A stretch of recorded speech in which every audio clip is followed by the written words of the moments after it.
вам. Мгм. І я передаю слово Ґевіну Різу для модерації подальшої сьогоднішнього заходу. Дякую. Hi, hello. It's a great pleasure to be here and to be here for the third session and to meet you all. I'd just first like to kind of acknowledge something that's very kind of obvious. Neither Bruce nor myself, we're not Ukrainian. We've both worked in Ukraine, and so it's a possibility that there are details and aspects of your work that we don't understand or that we forget to acknowledge. So please beware with us. I also like to say that the purpose of both this seminar and the other previous seminars that we've run is to try and share some experience from outside of Ukraine, on the basis that very often having insight into what's worked in other conflict zones or other kind of crisis situations might be helpful for your situation. In the sense that sometimes it's quite hard for us to think of new ideas when we're constantly bombarded by everyday strains, all of the editorial, financial pressures, and also, of course, I need to acknowledge that it's been a very, very hard week in particular with the international news flow and the crazy geopolitical situation at the moment regarding US support. So Bruce, do you want to just say one or two words to introduce yourself? So.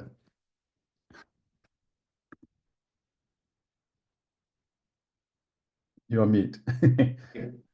Thank you, Gavin, for unmuting me, or for telling me to unmute. And thank you, Lena, too, for your kind introduction. Colleagues, I'm very honored, actually, to be here with you. As Gavin said, I have done some work in Ukraine as a journalism trainer and as leader of the Darт-Center going back to 2005. It's been a couple of years since I've been to Ukraine, but I have watched closely as all of you have met the challenges of the last few years, and really tried to continue and advance the mission of journalism, which is more important than it's ever been. I will tell you that my own grandfather was from Ukraine, was from Volhynia region, and so I have a very special feeling for the huge innovations which all of you have brought to reporting, not only since the war began, but over the 20 years before that. We're going to talk specifically today about you as newsroom leaders. As Gavin said, trying to bring some knowledge and innovations that come from outside Ukraine, but also probably drawing out things that you know, things that you already know but haven't quite articulated or shared with one another or put into a framework. Really, you are all a sort of support group for one another. You are the newsroom leaders who know the particular situations. And I hope that what we have to say today turns out to be relevant. This will be a conversation. Gavin is going to do some presenting of slides, but we're also going to do a lot of talking with all of you. Great, thank you, Bruce. Yes. So what I'd like to do is to use some slides just to create a structure for the ensuing conversation. So a lot of the material I'm sharing that you'll be aware of, but sometimes it's useful just to put a few things together in one place so that we can think about how to continue the conversation. As we said earlier, if you want to ask questions after this mini presentation, please feel free to. You can also put questions in the chat as well, and Valeria is going to send the translation through to me in WhatsApp, so I get a sense of what those are. So let me share my screen and then we'll begin. Right, this takes a second. Okay, so can everybody see my screen? Yeah, good, right. And just has the slide changed? Good, can see a new slide, brilliant, great. So you're probably wondering why I'm putting a picture of a woodworker as the first slide in this presentation. Well, we're here to talk about trauma awareness. And so the question is, what is trauma-aware leadership? What do we mean by that?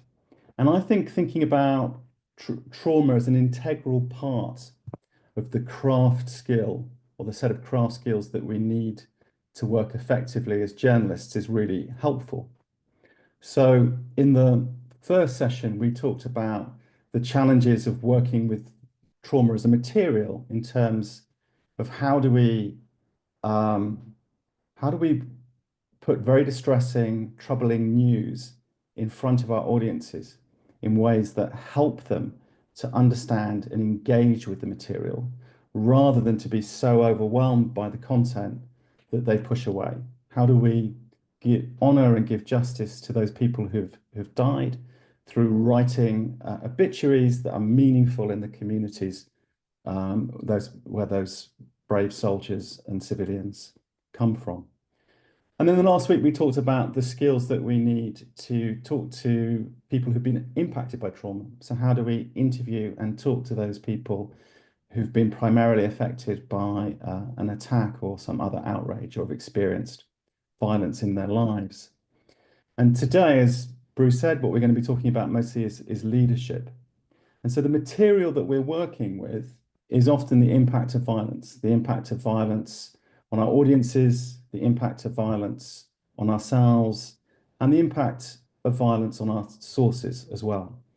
So it's very kind of important for us to kind of understand the constituent impacts of trauma and how people are affected by trauma in order to do a good job. And so this is the analogy that we're making here by thinking about, if you're working with wood as a craftsman, you need to have to understand the qualities of wood in order to work with it effectively. Another analogy that we sometimes use, particularly when we're thinking about training young journalists for the first time, that it's really important that they have a basic orientation around issues to do with trauma if they're going to go out and interview people. So it's a bit like you'd never send a journalist to report on a football match if that journalist didn't have any knowledge or experience of the rules of football, for example, and similar things. So we need to understand how distress impacts people, how distress impacts ourselves, in order to work with it more effectively and safely. That's the kind of key idea. So this is my photo album from November, December. We did a number of workshops in Ukraine on trauma-informed leadership. And this is somewhere outside of Kyiv in the woods, in which brought together editors, psychologists, and other people to kind of discuss the issues. So some of the things that I'm sharing with you today are also informed by those conversations that we had with your colleagues, and maybe some of you as well, in Ukraine. I want to introduce this resource to you, I think it's kind of provides a helpful framework. It's obviously, there's a Ukrainian language version. And what this document does that we're going to share with you is that it gives some kind of terms and language around some of the issues we're thinking about. There are big debates about what the words trauma mean. What does the word trauma mean? What does resilience mean? What do we understand by such terms as post-traumatic stress disorder? How relevant are those terms during war? We haven't got the space in this kind of short seminar to go into a lot of detail, but you'll find kind of definitions and more information there. One of the things the document discusses, which is an aspect which is sometimes kind of neglected, is how important it is for journalists to develop appropriate craft skills. So I already mentioned that if we're interviewing people who have been impacted by trauma, we need to know how to reduce the risk of doing additional damage. There's also a kind of double-sided aspect to this. Actually, one of the things that lots of reporters find most difficult is carrying out these kind of difficult, distressing conversations. And that in turn can generate feelings of insecurity and distress in reporters. So having an effective skill set for interviewing people who've been affected by trauma is also kind of important for our own resilience, and it's important for journalists' well-being and mental health as well. This topic can get often quite theoretical and abstract. And so the guide also contains a number of kind of simple procedures and steps that you can follow to kind of address and manage and support your staff in the newsroom as well. And then also kind of checklists and guidelines and kind of warning signs. So I encourage you to have a look at that booklet. So we've already acknowledged this to some extent, but one of the things about working during a time of war is the kind of complicated, tricky, emotional weather that kind of comes up from it. And one term I've heard a lot of my Ukrainian colleagues talk about in terms of their newsrooms are the challenges presented by burnout and psychological exhaustion. Things that aren't just unique to journalists, they're also prevalent throughout Ukrainian society because of the various complicated impacts of the war. Sometimes, though, it's quite helpful to try and disentangle a few of those things and to be a bit more precise about what we're talking about when we're describing these challenges. And so part of the complications people are experiencing is everyday work-related stress. I know that you as editors, you've got 65 different hats, you're fundraisers, you're trying to source paper for the publication, you have to support your colleagues, and you've got endlessly different things to do on top of the kind of your core responsibilities, running and editing publications as well. Lots of extra things. Then there's the thing that we're going to concentrate on today, which is trauma exposure. And so that's what happens when we are exposed to violence. How does it affect our thinking, our working methods? How does working in a situation where there's violence complicate core tasks in the newsroom? And then thirdly, this kind of extra dimension, which is complicated, but it's also there, and that's the impact of moral distress, of kind of bearing witness to things that just shouldn't happen, that are wrong. Obviously, there are many, many aspects of that in Russia's kind of brutal war in Ukraine. So stress, I'm going to say something slightly strange. You probably disagree with me when you hear this, but stress actually is a good thing initially, in the sense that stress is a force that motivates us. It gets us working. All of you running publications, news organizations in Ukraine, you're kind of gold medal level Olympic athletes in dealing with stress. You're used to dealing with stress. You've dealt with a lot of stress. Obviously, this war has added to the stress, and stress only becomes problematic when it becomes unbounded and limitless. And so when we have too much stress, then our functioning declines. If we don't have enough stress, we don't get stuff done. So there's a happy medium. And I'm putting this out there because when we talk about burnout, the classical definition and understanding of burnout is the experience of being overwhelmed by too much everyday work-related stress and losing interest in the job and not being able to work and focus and so forth. So that's everyday stress.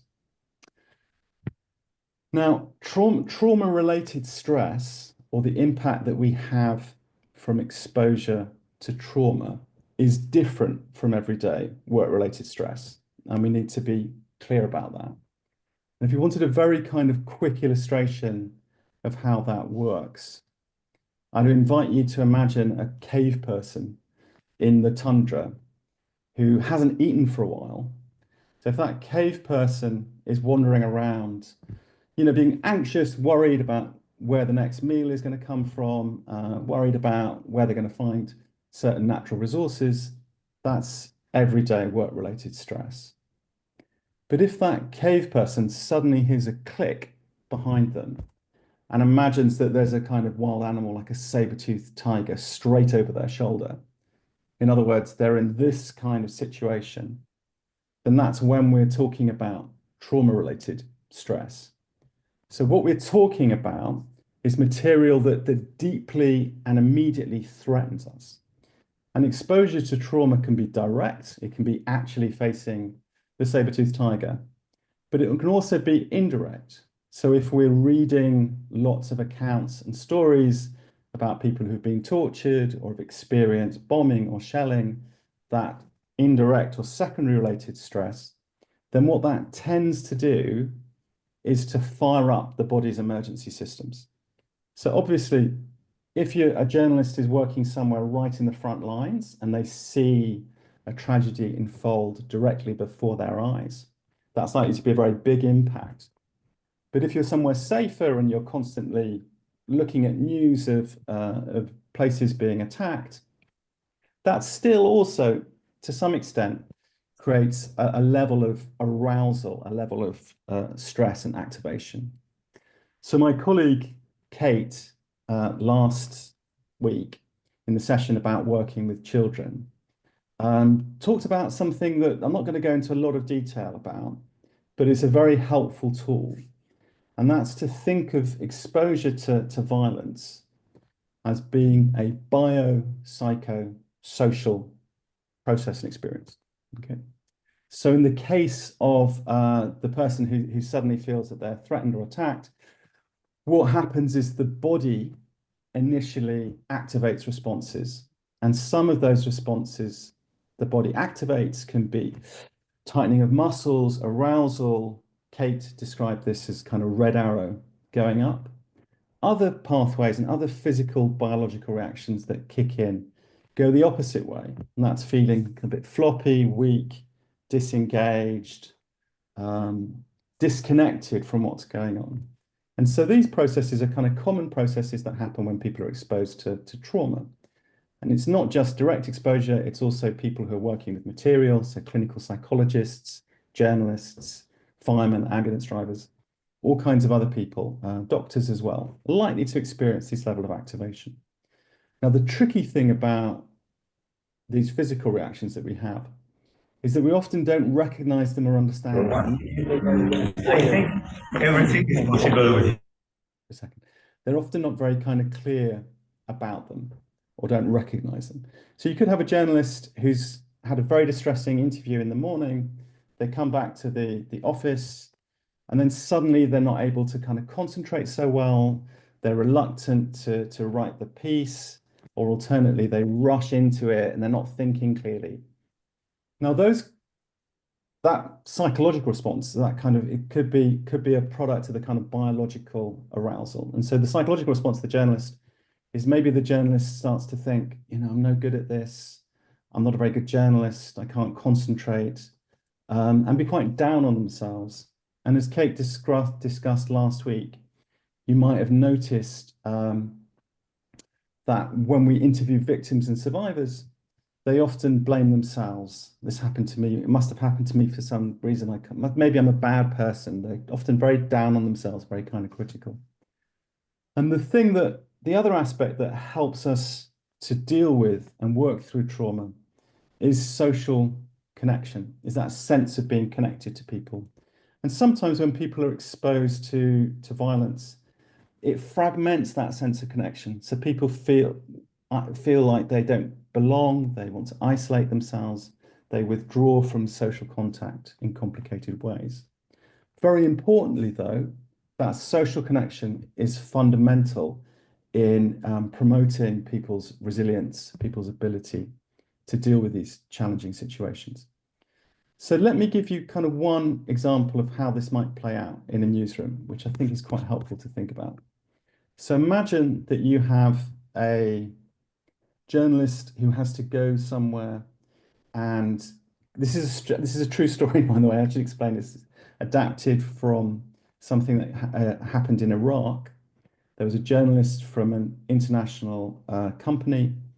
They'd gone to a place where there'd been an airstrike. They were the first journalists there. They did a fantastic job of working out who had been injured. They counted the dead bodies in the morgue. They rushed back to their vehicle. They fired up the satellite phone. They got the story sent really, really quickly, and they thought they'd done a great job. And then 2-3 minutes later, they got a phone call from the accountant who worked, or an accountant who worked for their news organization, asking them why their mobile Добре, telephone bill. дякую. Мгм. Could you turn your mic off, please? So they got a phone call from the accounts department, asking them why their mobile telephone bill was so high. And it wasn't so much the trauma exposure itself, it was that sense of not being supported that created additional extra difficulties for that journey. So just some kind of quick, Да, Сіріанто. just a kind of quick points to underline there. What we're talking about here is reactions, not symptoms. So it's really not helpful when we're talking about trauma to use a kind of medicalizing language, a language that potentially pathologizes or treats trauma exposure as if it's an illness. All of us, if we're exposed to distressing things, are likely to experience distress. And so that's a kind of natural response to difficult or challenging material. And one of the difficulties that people can get into is that they become alarmed by their reactions. So they don't have a language for their reactions. So you have a journalist who's been somewhere where there's a lot of fighting and shooting, and then they come back to a safer town, and they still have that experience as if they're living in the war zone, as if they're people with guns in, Lviv around them. Obviously, if you're living in Lviv or Kyiv, there's the possibility of air raids, but maybe the level of their arousal is they find confusing because they don't understand why they're still so jumpy. And the answer to that is that the body is trying to protect them. The body wants to be jumpy in case there's a danger. So it can be quite hard sometimes to switch off those reactions.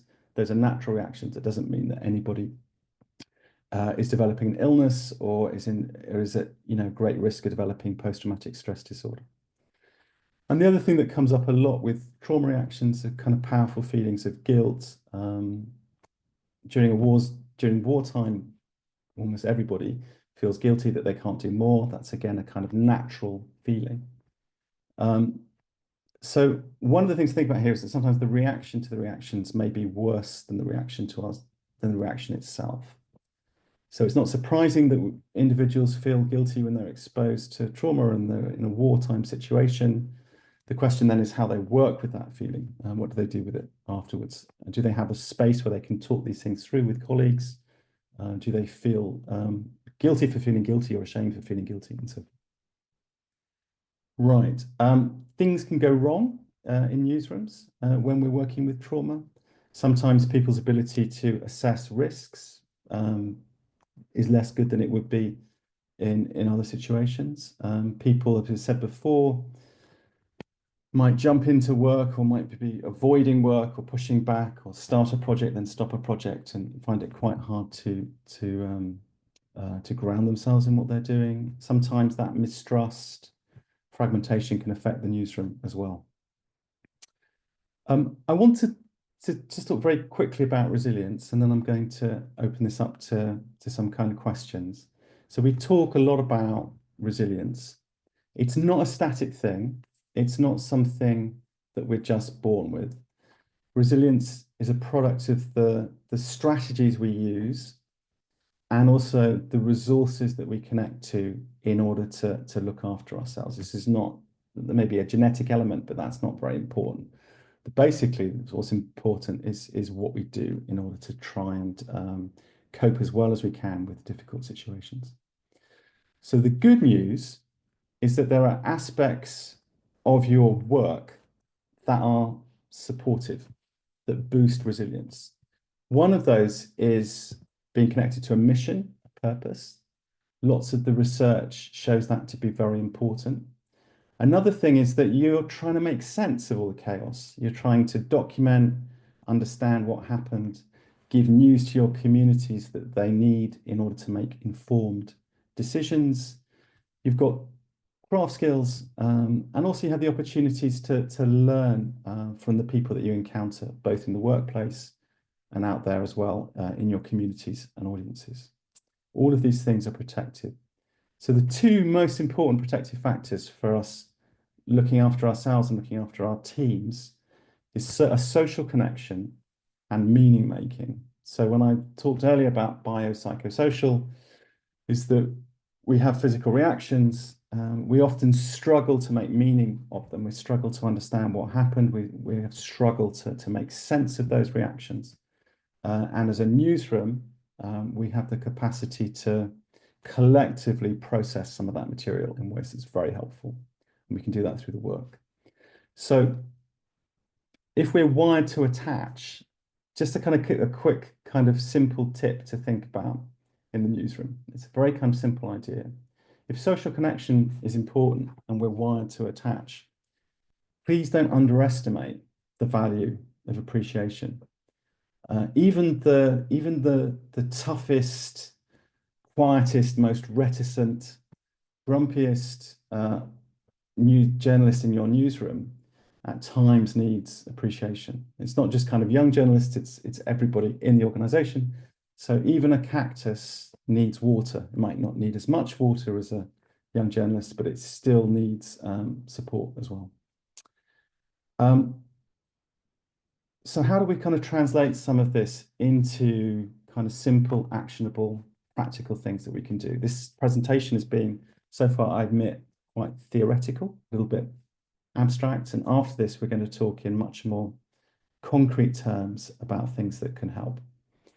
And so this is one tool that we've found that's very useful when something happens, when people are working on a story, is to try and bring at least a few of the people together on a story, if you can't bring everybody together, and go through a kind of simple structured process. What do we do right? What was challenging? This is the difficulty. What do we learn from those experiences? And then what might we do differently next time? So you might notice that that's actually a similar process that pilots go through after they've gone on a mission, that they come back, talk about it, feel connected, do meaning making, make sense of that progress. There's some, in the resource that I shared with you earlier, there are some checklists and various things that you can look at as well that you might find helpful. This is a key point. All of us are working at a difficult time. You working in Ukraine at the moment are working in the most challenging time I can possibly imagine. And so nobody here is suggesting that you as editors should be able to solve every problem, support every single journalist to the maximum extent that we can imagine. It's really important that you look after yourselves and that you create boundaries around the multiple demands that are placed upon you in order to be able to work and to look after yourselves. So there's some more resources here. The link there, I'll share with you in the chat. And if you've got time, it would be really appreciated if you could fill in this survey.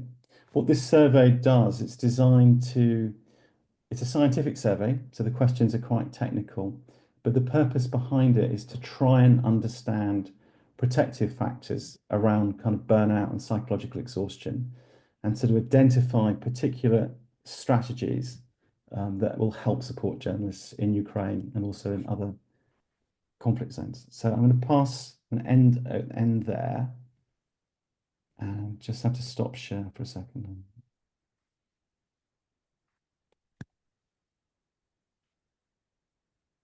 Disappeared. Great. So, Bruce, I'm wondering, so of those things that we're talking about here, we're thinking about supporting colleagues, increasing social support. What do you think, in your experience of having worked with lots of different newsrooms in different crisis zones and places, what are some more kind of simple, actionable things that we can do that might help? Yeah. First of all, Gavin, thank you for such a comprehensive overview. There's a lot there. I know that many of you are local editors and managers in small newsrooms that are chronically under-resourced, even without USAID suddenly having the rug pulled out from under it, in a shocking and disturbing turn of events. I've been a local editor. I know what it's like to have to, as Gavin said, be reporting, managing, raising money, having a small team all at once. So there are a few things I want to add, none of which really depend on being a big newsroom with lots of resources, but rather about how you sort of think about your work. So first of all, one, just to repeat or amplify one of Gavin's messages. Everything we know about journalists from every study that's been done in Ukraine and around the world is that the most important contributor to journalists coping well is having strong relationships with colleagues, and the most important risk factor for things like burnout and trauma is social isolation.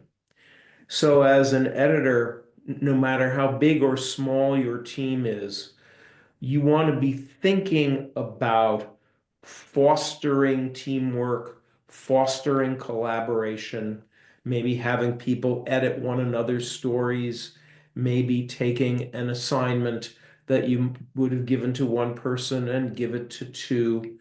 Think also about who the trusted mentors are on your team, who others turn to, who are the peer supporters. So it's not just about a one-way street where you are supporting everyone.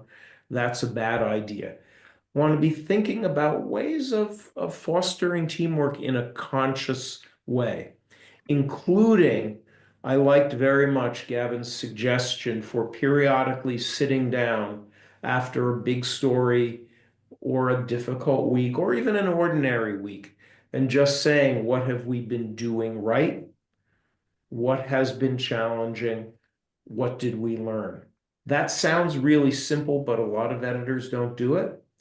And it's actually a really proven strategy for helping your team create purpose and meaning a little on top of whatever's in the story itself. You start with what did we do right?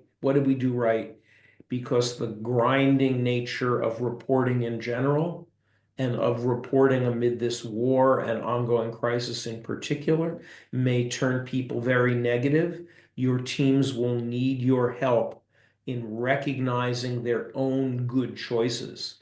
Not pats on the head, but genuinely good choices. That was a good interview. That paragraph in your investigation really made everything clear. Those kinds of things, helping people identify good choices, is very important. Directly confronting what was challenging in a non-judgmental way, so people don't need to be afraid of that, is also important. And then that last question, what did we learn, keeps people pointing toward the future instead of just getting stuck on the sort of hamster wheel of the present. I think that's a really very important thing.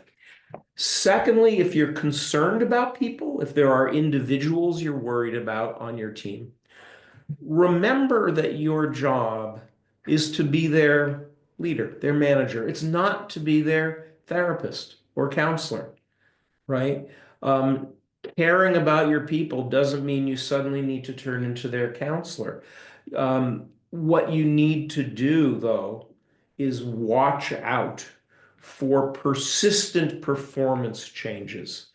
The nature of trauma and the nature of burnout is that they attack the parts of the journalist's brain that we rely on most. The ability to focus and concentrate, to engage with people, to meet deadline, to be a collegial colleague. And if somebody is usually easy to get on with, but in a persistent way is becoming a difficult colleague, if someone usually meets deadline, but for weeks on end is blowing them all the time, those are the early warning signs that someone may be having a little difficulty. And then you can talk to them about it through the lens of work. I've noted you've always been good at deadline, Gavin, but I noticed that for the last few weeks, it's been an issue. You know, that gives you permission. And in fact, it's your job to evaluate your staffs, right? People need feedback. And you also then can think about what resources journalists, the people on your teams, can be connected to, either locally or through the union, and Lena can talk about resources, or through some of the support, the Lviv Media Forum, some of the other things that have been suggested. It's also important to help your colleagues have opportunities to network and improve their work outside of your own newsroom. So again, looking for opportunities like media forums and things like that that they can go to. It can be very helpful as we go into this next, what is probably going to be a challenging period for Ukraine. The most, and then the thing Gavin said, take care of yourselves. I know too many newsroom leaders who care deeply about their staffs and send out supportive messages to their teams, but the editors themselves are burning themselves out. The team is looking at you to set an example for how people can take care of themselves. No matter how many caring messages you send out, if you are burning yourself out, that becomes the standard that all of your team is going to refer to. If you need to talk to a colleague, if you need peer support and feel as if there's nobody in your newsroom you can talk to, look to one of the other leaders who is on this Zoom today, or whom you know through the union, or whom you know through other professional contacts, or your mentors from other jobs, your mentors from journalism school, anything, any opportunity to get support for yourself. The most important thing as a leader in all of this trauma-facing, high-intensity work that is going to only get more complicated in the coming months is to lean into what you and your team do best. Be constantly reminding people of why their particular assignments are important, what the mission of your team is, the standards, maintaining standards, finding ways to make the work better. All of those are the keys to resilience for you as journalists that don't require you to be a therapist, that don't require you to be a social worker. They require you to be a newsroom leader. That really is the pathway to resilience for your newsroom. I'll shut up there and we should go to a little bit of a conversation, I think. Yeah, sure. So does anybody want to ask a question? Because there's always a danger that we just talk. It isn't ideal. So has anybody got a question or a thought? Also, if there's some pushback and there are things that you think, well, maybe that's not quite right, I'm not sure that applies to us. I'd be very interested in hearing. Yes, please argue with us. We only get better at this stuff when we have arguments. Any thoughts on what Gavin and I have been saying? There's a hand just went up there. So Yeah. Maria, you have something. Добрий день. У мене така історія, що, власне, все озвучено, це прекрасно, і ці методи застосовуються, я впевнена, в більшості редакцій України нині, інакше б журналісти просто не працювали. Питання в тому, що дуже велика частка редакцій нині складає молодь, яка йде після університетів, і вона одразу потрапляє в сферу, де пише про воєнні злочини, травми, страти військових тощо. Таким чином, вигоряння стається напрочуд швидко, попри методи підтримки, попри те, що ми беремо до уваги, що ми працюємо з поколінням абсолютно іншим і більш молодим. Яким чином тоді підтримувати співробітників і як їх мотивувати, щоб вони не йшли з професії в СММ і кудись далі? Дякую. Thank you for this, Maria. This is a very important question, which resonates for me because I teach journalism students, and they go out into the world, including some Ukrainian students who have gone home and taken up Добрий exact день. jobs that you are describing. First of all, there is no way to make the situation in Ukraine easy, and no way to make it easy for young reporters doing this work. But we do know a few things that are important. From studies of journalists, there are a few things that are important. So one is mentoring, making sure that your young reporters are systematically connected to senior colleagues, maybe even doing some stories together, so that there's a cross-generation conversation going on.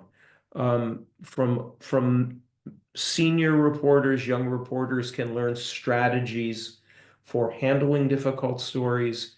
They can unload. They can learn to recognize that short-term distress is not the same thing as trauma.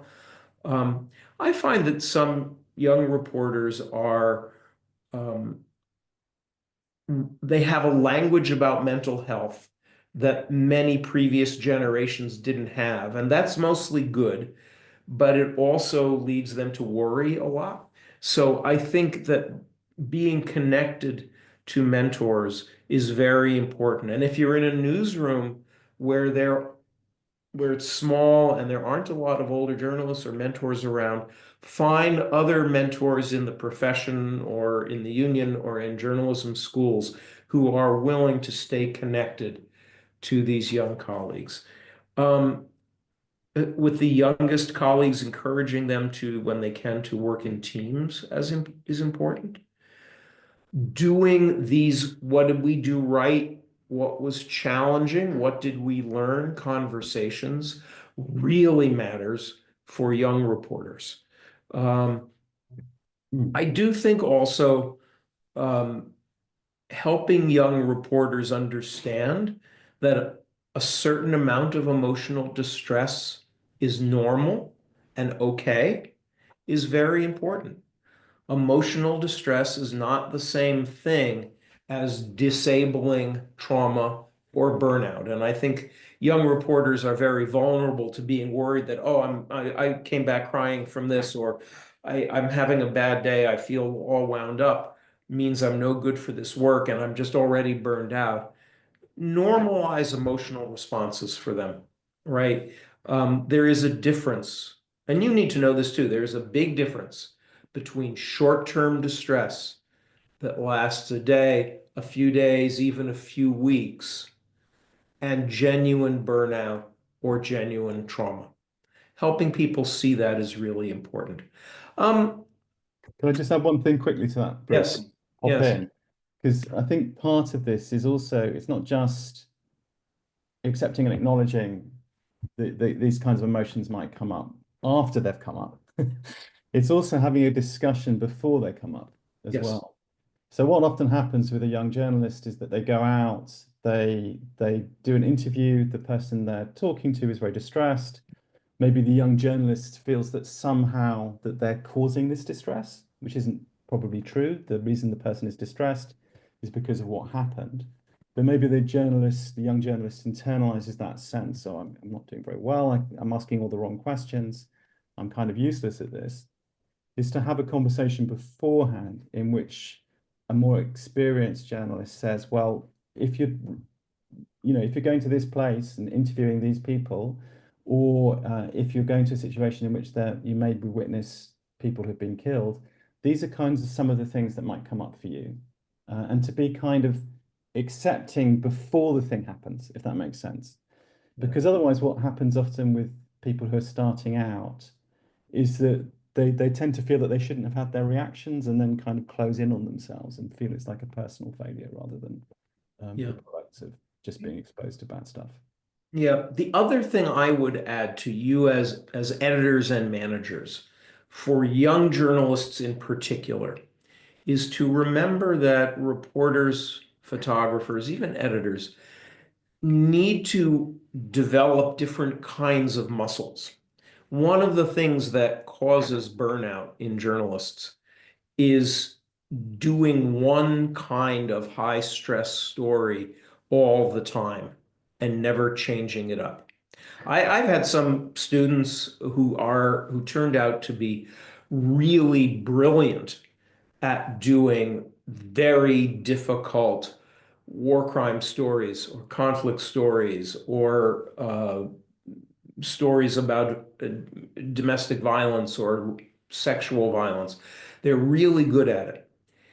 But even those young reporters, when they have a talent in this area, need to be encouraged or assigned to do other kinds of work once in a while so that their brains get a chance to recalibrate, to calm down. You know, if any of you go to the gym, you know that you do different kinds of exercises on different kinds of the day. You try it on different days of the week. You do different muscle groups. Journalists are no different. If you've got someone who has been doing nothing but war-related stories and doing it really well, you still might want to encourage them to do a story about musicians or a story about something else going on politically, just so that they get a chance, their brains get a chance to change it up. Burnout, if you go back to Gavin's description of burnout on that chart, burnout is really about too much stress at too high a level for too long a time and its impact on the brain. Now, we can't do anything about the stress on young reporters of the war. We can't do anything about the deadline nature of journalism, but we can try to, as editors, recognize the opportunities to shorten their stress response or break it, give them a little bit of different kind of work, pace it differently so that their brains have a chance to recover. And if Mari, your original question is how to prevent burnout, I think that is really what it comes down to, is thinking in a very specific way about the pacing of an individual reporter's assignments, the pacing of a team's work, even the workflows within the newsroom for your editors. Is there one way you can shorten the duration of high stress work for one or two people in the newsroom? I hope that gets you somewhere.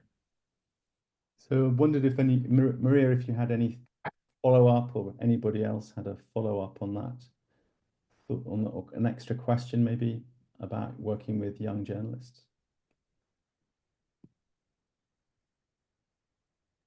Ні, дякую, поки все. Great. So who has I see a few heads nodding. Any additional thoughts on all of this?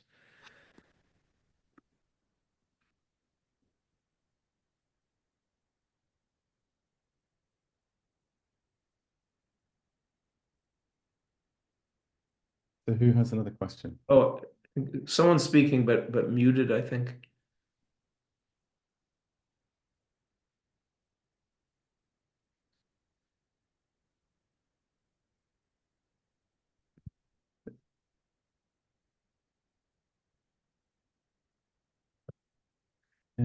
Let me throw a question to you all as a room.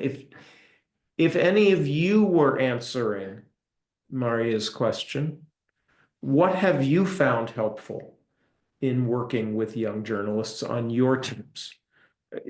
Educate me and Gavin on this, actually. You are also experts. What have you found helpful? Anybody?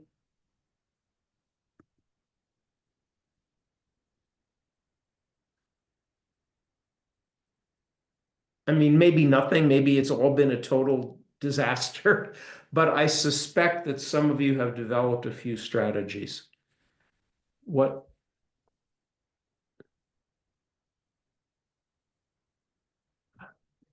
Maybe a question in the in the chat, but it's translated. I'm going to ask you a question, Bruce. Okay, go ahead. So let's say that we have a journalist, could be a young journalist, could be a more experienced journalist. Mhm. Doesn't really matter their age. How can we make an assessment when that journalist really isn't doing, what does not doing well look like? And so to be clear about the difference between somebody who's experiencing transient distress, because that's going to come up sometimes when we're Right. reporting on trauma, and somebody who could actually benefit from external psychological support, maybe going to see a clinician. Yes. And I'll answer that, and then I see the Larry question in the chat, which is really good too. Look, again, we are editors and journalists. We are not therapists. The most important indicator you have most of the time are persistent changes in workplace performance. People who've been good at deadline, who begin to blow it all the time. People who are easy to get along with, usually, who become gnarly and difficult. People who start to self-medicate at a very high level. And not a bad day, not a bad week, but weeks on end, months on end. That's when somebody probably needs some support that you can't give them. There also are going to be rare but genuine crises. Somebody becomes really manic or seems to hallucinate, or you don't see that often, but it certainly is true that high stress can provoke genuine mental health crises.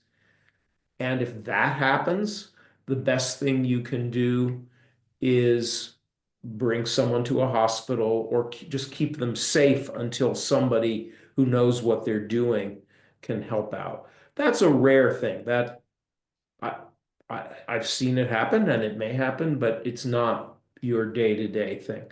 The most important thing to watch out for are persistent performance changes. Find ways of addressing it earlier rather than later. Also think about who else in the newsroom besides you is a trusted supporter. We have spent a lot of time at the Dart-Center looking at peer support, the ways colleagues support one another. A few big newsrooms, places like Reuters, have even organized very formal peer support schemes. That's not going to work for a small local newsroom, but thinking about how people look to one another and encouraging colleagues to look out for one another sometimes is more helpful than the boss intervening and the boss saying, "I think you need help." Sometimes it's easier for a reporter to hear that from another reporter. Those are just a few thoughts. So can I just quickly jump in there and Yes. suggest something as well? So that this question about, if you've got a very small newsroom, you've got Yes. 2 or 3 people. I guess you could have a 1-person newsroom, but probably talking about 2 or 3 people newsrooms. Is the question of, like, where do you get perspective and support from? Right. And maybe that there's a place to innovate in terms of, within this network of editors, is having a kind of buddy, a talk buddy, a trauma buddy, if you like, somebody that that you can phone up and share your thoughts with, somebody that may be another editor at another news organization, just to kind of create a kind of space to work out a few practical things. One of the things that's also really important, and I know you all know this, so all the time we're talking about things that you already know, but the thing I find personally about lots of things that I know to be true is that very often I don't do them when they're most important. And the reason that is because that when we're very stressed and the stress builds up, it can be quite easy to kind of lose connection to things. So a simple kind of thing, that a way of doing things that I think can be very helpful, is just to name what's going on. I'm feeling stressed or aroused or I'm feeling something because of X or Y. So kind of acknowledging it. And then maybe writing it down. Sometimes people find writing these things down helpful. And then focus very much on the simplest, smallest, practical thing that one can do that makes us feel a bit more solid, and also at the same time takes us a little bit closer to the direction that we want to go. Takes us forward rather than backwards. And I know that's so simple, but it's really difficult to do when we're feeling kind of overloaded. And I think if you remember that, if you attended last week, then Kate had this little thing on her little picture on her screen of up arrow or down arrow. And she would just, she would just talk about the importance of just having that kind of reminder that we're not always completely in control of how we're feeling, but it's important to recognize those feelings.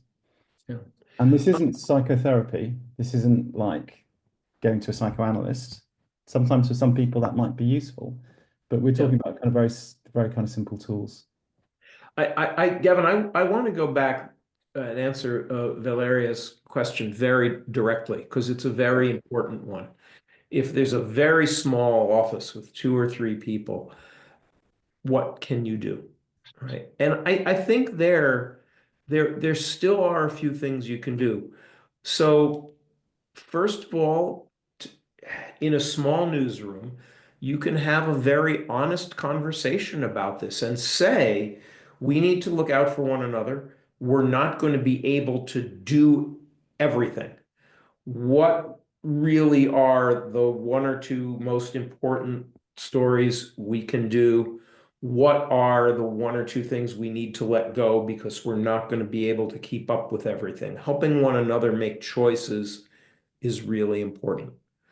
When it comes to something as simple as vacation or needing relief, one strategy that newsrooms and journalism industry has practiced in some other areas in the world when there have been crises, disasters, emergencies, and small newsrooms are stuck holding the bag, is for larger newsrooms in other parts of the country to occasionally provide relief, to send in an editor for a week or 2 weeks so that the editor can go on vacation, to send in a reporter so that a reporter can go on vacation.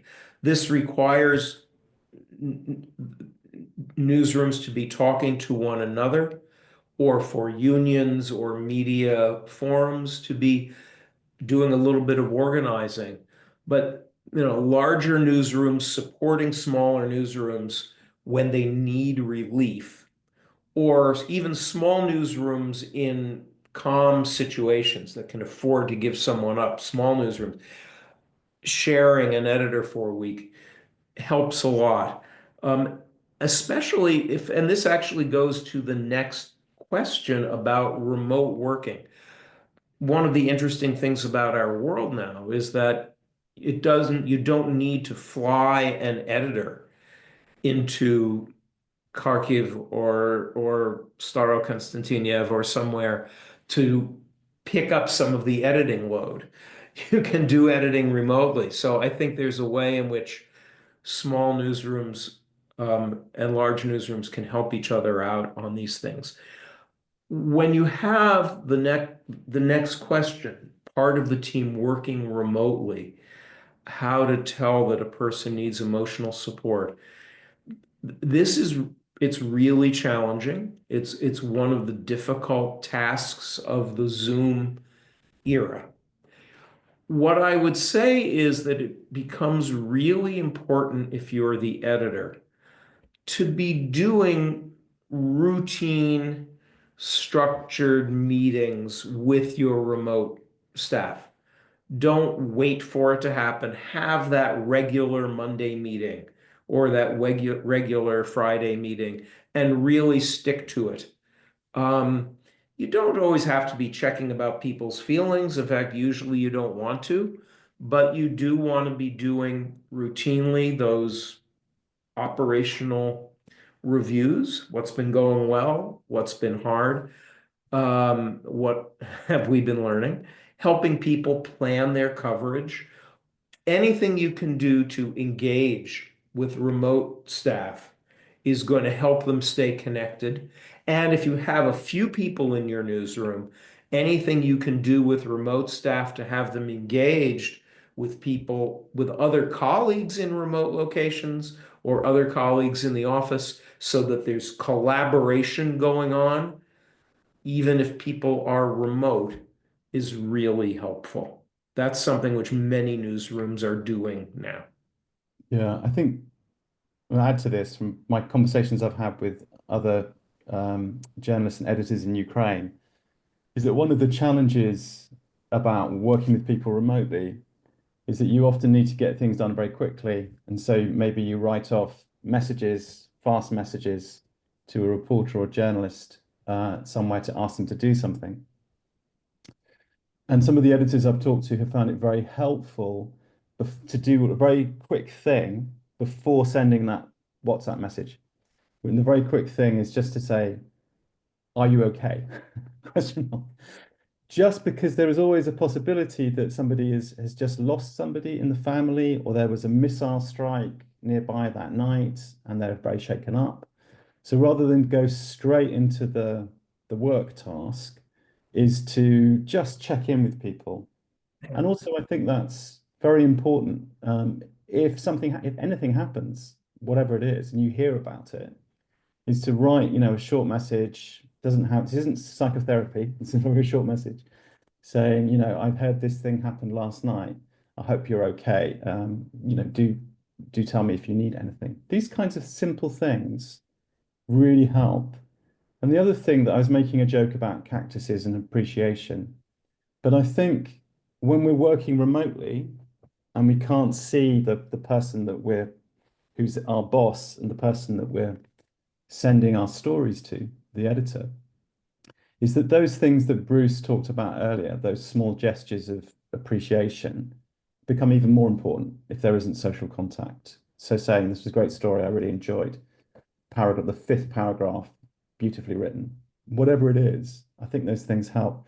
And one last thing that teams working during the COVID crisis have found helpful was, obviously this isn't psychotherapy and you're not social workers and all that kind of stuff. We've said it, but to make sure that the conversations that you have, work-related conversations, that they start with something kind of about the human, about the person, and they end with something human about the person, like, very simple thing, what are you doing tonight? That kind of thing. It can be helpful because otherwise one of the things about distance is it can become very clicky fingery, giving people instructions rather than thinking about where people are is important, I think. One other thing that is about remote staffs, but about all staff too, there's another factor that we know contributes to journalist resilience that shows up again and again in research. And that's training. Training of any kind, it turns out, helps journalists have control, agency, do better at their work. So if there's an opportunity for a data training or a safety training or an editing training, any kind of training helps people overall cope with difficult situations. And when there are opportunities for that, really encouraging your staff, even in very small newsrooms, to take up those opportunities is important. Yeah, and also I think connected to that, obviously training is helpful. Is that if we can encourage those remote workers who are very strained to sometimes apply for retreats and things where they get a chance to physically come together with people, that's very helpful. And certainly I know that the union has been involved in retreats. I think my internet's gone. The union's been involved in retreats. Sorry, my internet's a bit unstable. But I know the union has been involved in retreats, and then there's the retreats that are organized by RSF and Lviv Media Forum. So maybe encourage them to apply for those and other things is helpful. Other thoughts, questions, arguments?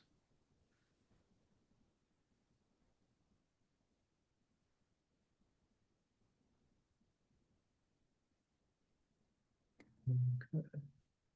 Somebody started up. Don't know. Looks like there's something here. Ah, yes, there's something good in the something Yeah, wrong. yeah. Дякую. Let's see.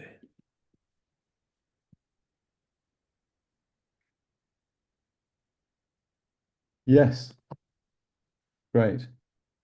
So that's very kind of helpful. Somebody saying that it was, that they attended an event. Yeah. And so I can't see your name because it's coming back through translation. Hang on. Oh, there. Yeah. Yeah, Natalia saying that it was helpful to kind of physically attend a process and come together as well. And so also the other thing we haven't really talked about is the whole question of external psychological support. And you're obviously very busy and you've got, stories that you have to work on. But I think it's useful to think about how we can learn from psychologists outside. That makes sense. So the conversation here is a little bit like what information might be useful for our support that we can find out from the community of psychologists and other professionals who are trying to support people in Ukraine. And there are kind of two ways that might be relevant for a newsroom. One is in terms of internal training. So if people are having difficulties, is my internet going? I don't know. My internet's unstable. Anyway, but if people are having difficulty sleeping, how might that, what kind of things might be useful? But also there's another aspect of this that maybe we need to think about or might be helpful for our communities is what information and advice do we give people in the community about dealing with the appalling complications of trying to live and work in this moment when facing Russian aggression. So, and that's not just maybe reproducing press releases from the government saying do this, do that, but actually perhaps talking to communities, people in your community, and doing stories about people who have found ways of getting to sleep at night, or have found ways of looking after, of talking to their children in a way that's reassuring. So to make some of this trauma awareness also kind of part of the fabric of journalism might be a profitable thing to do more of. Yeah. And actually that reminds me of something else. One thing that, and this is a journalistic recommendation, but as I said, the mission of journalism, thinking about the mission of your reporting right now is actually part of leading with resilience. We know that in crises and wars and other catastrophic times, people need news that shows them people in their own community being resilient, right? If someone has opened a new business despite the pressures of war, if there is a hospital that is treating wounded people, or if there's a classroom where education is going on despite disruptions and little kids are sort of doing okay.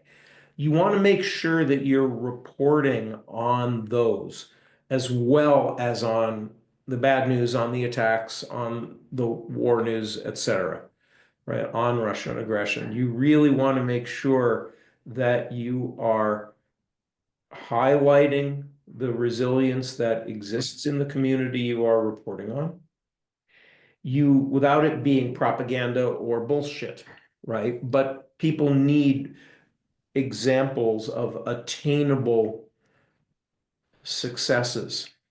It's very important.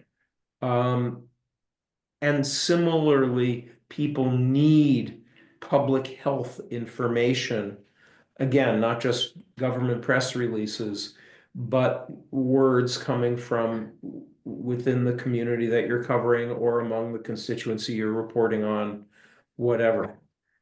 Recognizing that people are going to be turning to you for that kind of solution, as well as for the life-saving but crucial bad news of the day, is really important.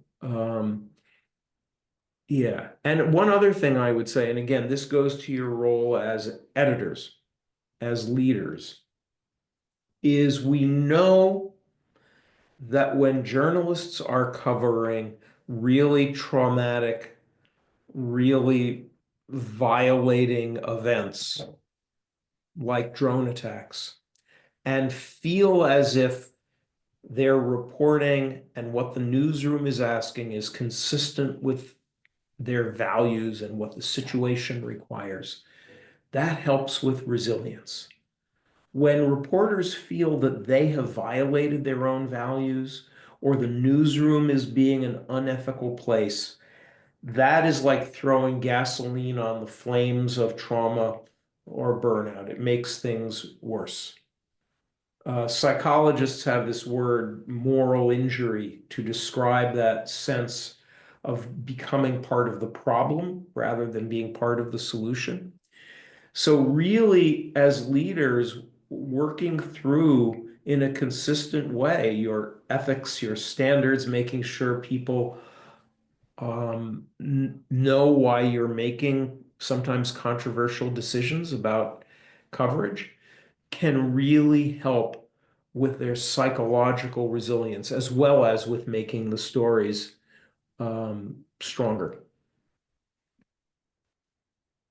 Yeah, I guess one thing that may be on people's minds about that is that within the communities, there may be conflict. And that conflict could be there for all kinds of reasons, or disagreements. And the disagreements in local communities may be because of interests and business and all kinds of stuff as well.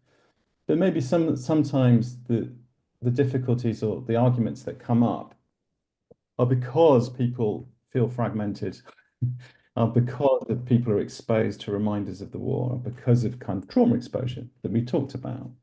And so people are finding it sometimes people get angry and that anger gets misdirected within a community. And it may get misdirected at times against the journalists. And so if we're working with communities and these sorts of issues come up, are there helpful ways of thinking about that might be useful? Yeah. There's a great question in the chat about the reporter and the cameraman reporting, doing their work, but the material really didn't come out the way it was supposed to.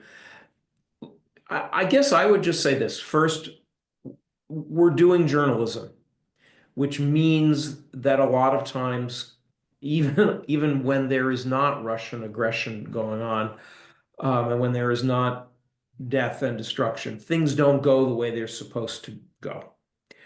And certainly in the midst of conflict, there are going to be a lot of situations like that.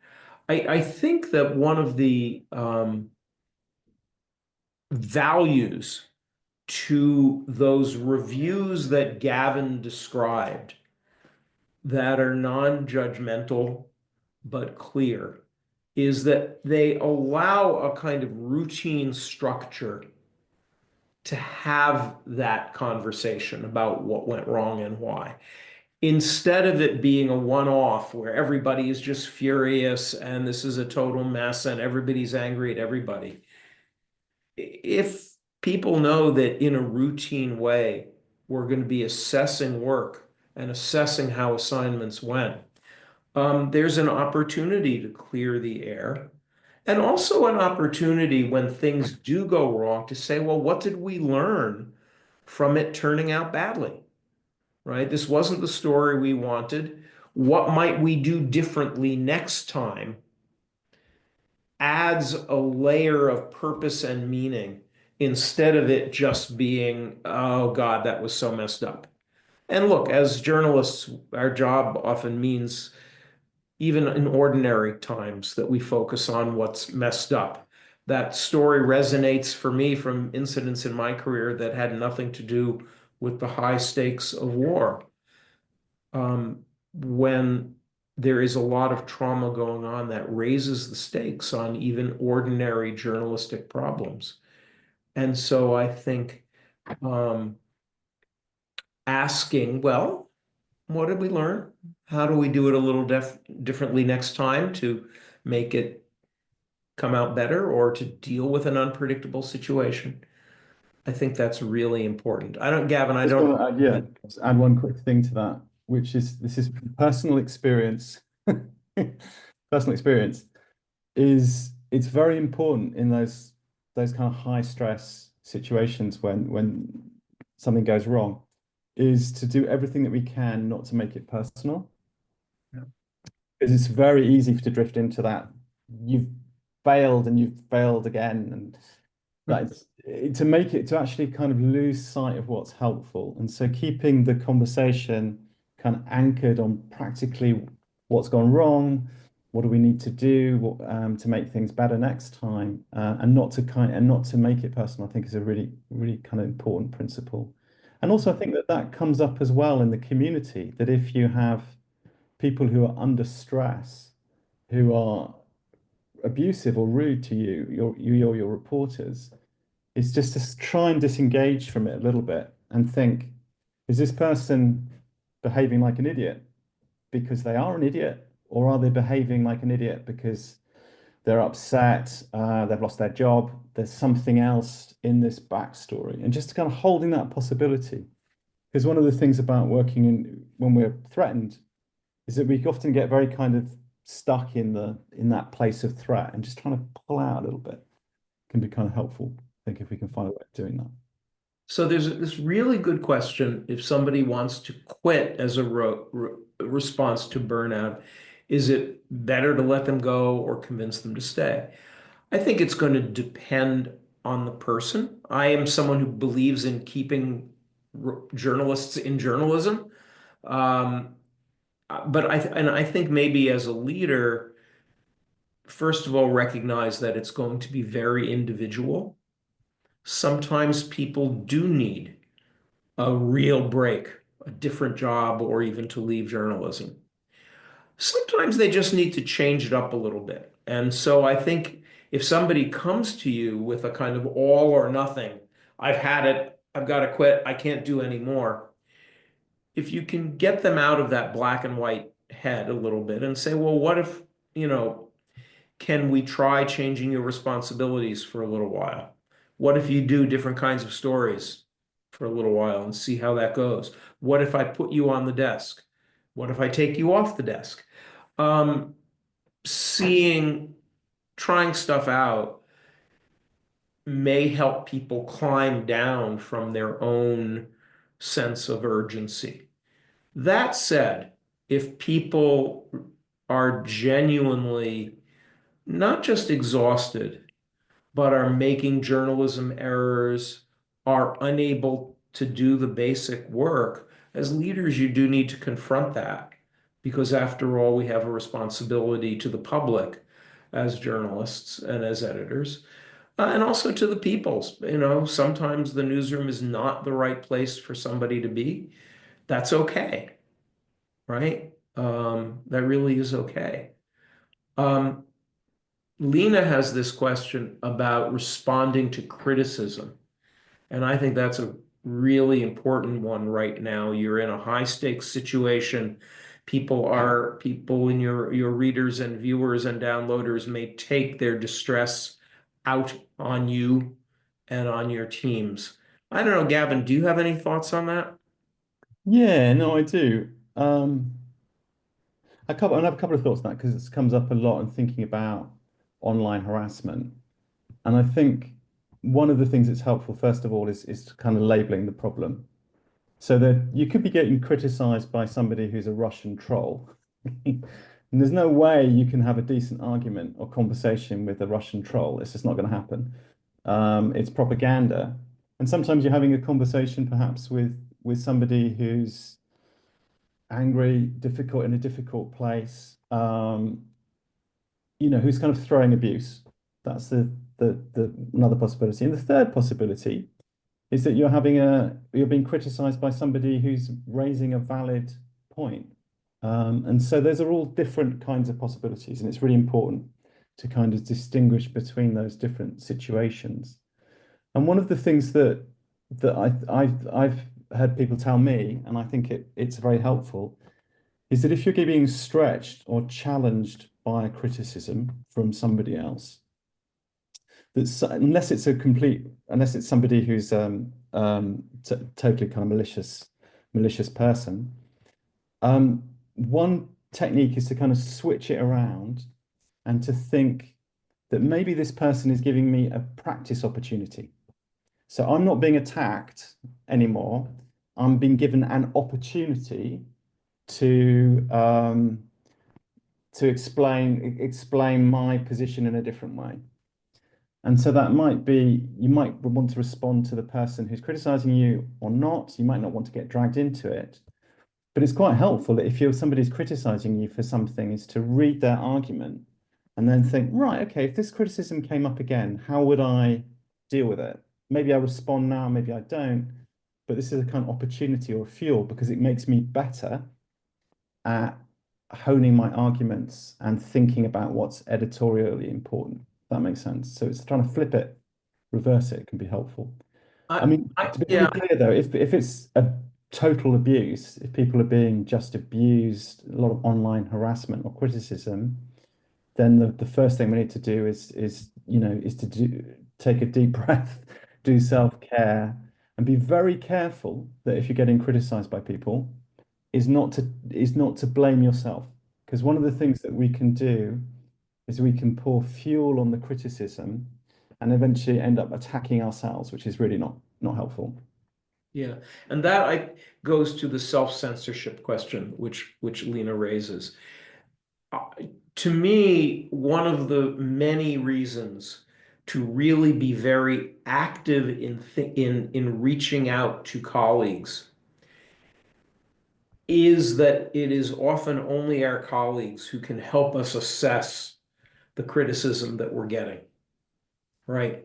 If you do a story, which is an honest story, and your readers or your viewers or downloaders start to dump on you because the story may show the government in a less than good light or may seem to run against some public sentiment, usually if you're really getting attacked for that, your own head is the worst place to be because, as Gavin says, you can get a lot of self-blame, self-censorship. The first thing you want to do when you start getting that kind of criticism is check the math with a colleague. Hey, I'm really getting dumped on because of this story. Can I go over with you? What is there anything to this? What did I do right on this? What did I do wrong? You know, as journalists, we share commitments to fact, to the stories, to the truth and laying out lines of accountability, to images that are accurate representation. And those sometimes are going to make the public very uncomfortable. And when we are criticized because our work is making the public uncomfortable, we need to check our math with colleagues rather than just internalize the criticism and shut ourselves down. Because actually, in the current crisis that Ukraine is in, I believe that journalism that accurate reporting, even when it's critical, is a high expression of patriotism. But it's only your colleagues who are going to understand that sometimes. And don't be in your own head about criticism. Work it out with colleagues.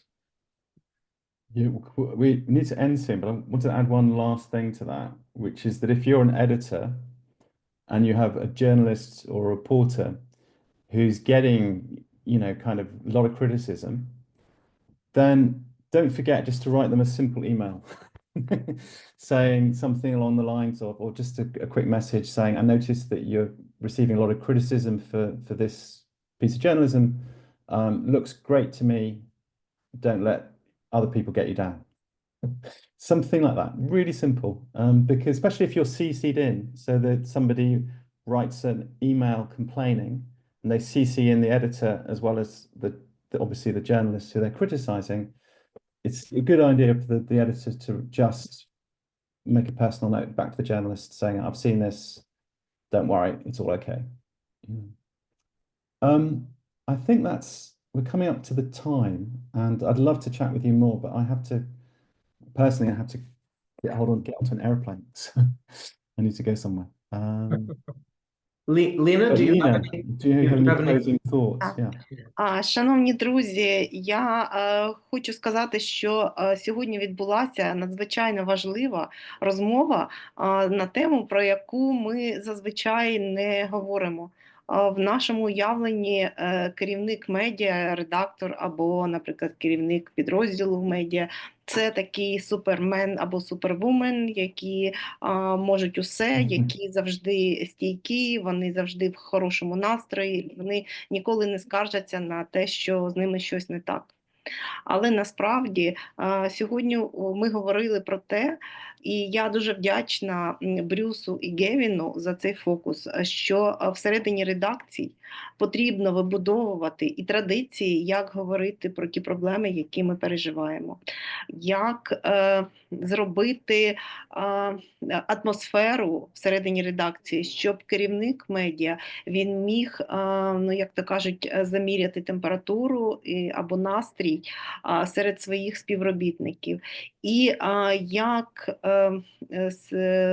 співробітники редакції, журналісти, вони можуть мати всю інформацію і як звернутися за допомогою, до кого звернутися за допомогою, на що, в яких випадках це можна було би зробити. І я розумію, що це дуже великий, дуже довгий шлях для українських медіа, тому що всі 3 роки ми працюємо саме в режимі такого, що ми супермени, супервумени і все зможемо. Але для того, щоб нам досягти результату, то нам потрібно готуватися до марафону, а на марафонській дистанції нам будуть потрібні ті інструменти, про які ми дізналися завдяки Дарт-центру.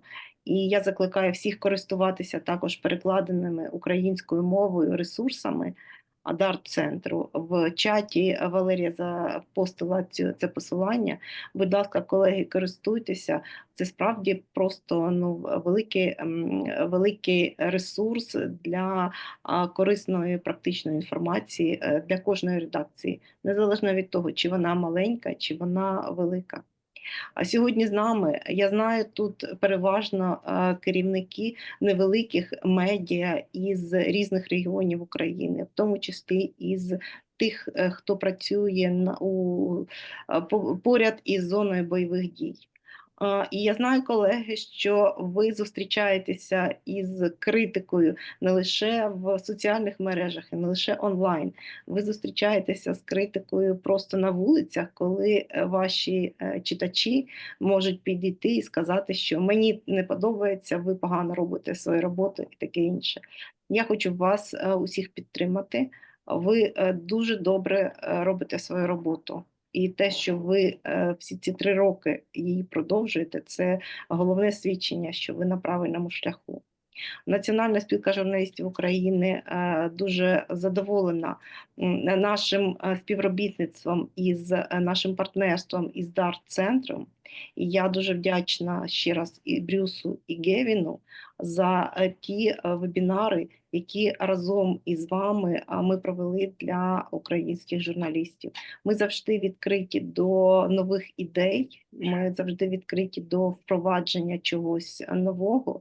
І дякую вам за той час, який ви присвятили нам, І дякую колегам за той час, який ви присвятили тому, щоб подумати над нашим шляхом і як ми разом з вами його пройдемо.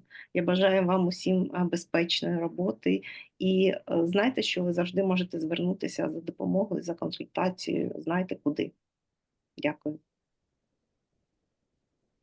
Thank you so Yeah, much. sure, Lee. So I just want to say that this is the beginning of a conversation. So it's only 90 minutes. And we have, as an organization, the Darts-Centre, we have so much to learn from you and your experience as well. And so we're really looking forward to future communication and to all of the insight and the tremendous work that you're bringing to this moment in time. And yeah, so we stand with you as much as we possibly can at this particular moment. Yes, we do. Great. Okay, so we say goodbye there, and do побачення, and see you next time, and слава Україні. Okay. Take care. Дякую, everyone. Thank you. Bye. Дякую, and thank you very much, Ґевін and Bruce. Thank you. Thank dear you, colleagues. Lina. Yeah, дякую вам, дякую всім. Thank you.